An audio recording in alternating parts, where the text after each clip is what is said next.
What is up YouTube and Instagram? This is Crazy Chef D and you're watching Crazy Chef D official. Welcome to my handlebar installation video. I'm talking right now, but I won't be talking much. I'll be presenting this video the best way I know how, which is through cinematic B-rolls. So let's start the video and enjoy.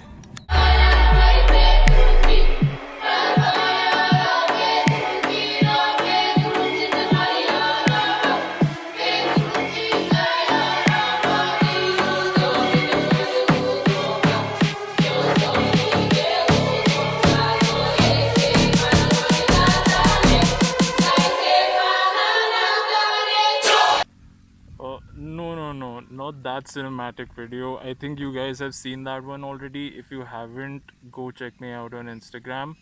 But we're gonna start this video. New video, so new B-roll. Let's go.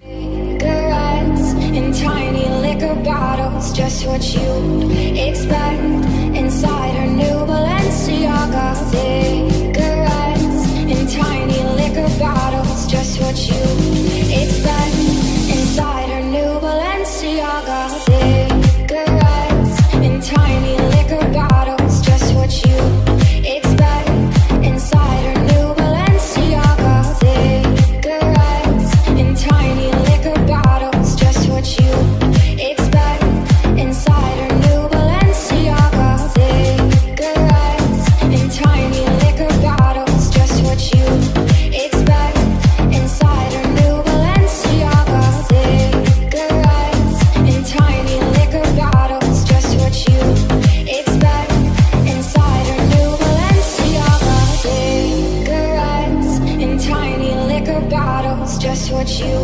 expect inside her new Balenciaga. Nice B-roll, right? Nice. Listen, I'll be real with you guys. You know it was very difficult for me to do this install. Took me like a month almost, purely because of the lockdown. But eventually I got it done. My mechanic came over and helped me. You know that story probably. It's not something you cannot do on your own. You can very easily do this on your own, as long as you have the right tools for it. Now I'm gonna get you guys a closer look. So as you can see, here are my forks, here are my RPC handlebars. They fit properly, there's no clearance issues, nothing like that. As you can see, there's no touching. It's like that on both sides. And I've also lowered the T a little bit to give a little clearance here and give the bike that nice angled posture, so it leans forward a little bit. You'll see it in the B-roll. You probably can't make it out right now. But yeah, a few things I would suggest is when you do the tightening of these bolts, make sure you use electric, a torque driver instead of doing it by hand. And put some thread locker while you're tightening it up. So the thread locker will essentially hold your threads in place, and the danger of your bars getting loose and dropping down would be next to none for a very long time. Usually that doesn't happen. A lot of custom bikes have these aftermarket bars, and the 650 Clip Ons is what started the whole vertical mount, where there's a small stem that connects the T to the handlebar underneath it. But it's not necessary. That's more for angle purposes rather than anything else. And yeah, I recorded a few shots while I was doing the install. I will put those shots up on screen now and you can check it out. Feel free to ask me any questions in the comments below. Drop a like if you like this video, and thanks a lot for watching. Just a tip for you guys, camera's not focusing. This bar end, right? So the left side bar end is very easy to open, but the right side might give you a lot of trouble. So to open this one,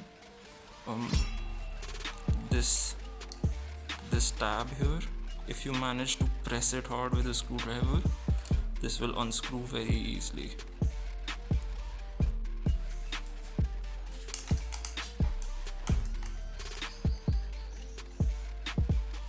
I've removed the bar and mirrors, and the next step is to loosen the lower teeth. So I'll have to loosen these and loosen the upper teeth, which is here. I'll need to do that on both the sides, and yeah, after that the forks can come down. Now all I need to do is bring the forks down from here so that I can remove the bar ends. The clip-ons.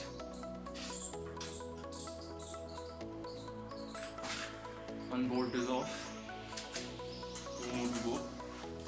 This bolt here on the upper teeth, and these two bolts here are off. Now I have to do the same thing on the other side.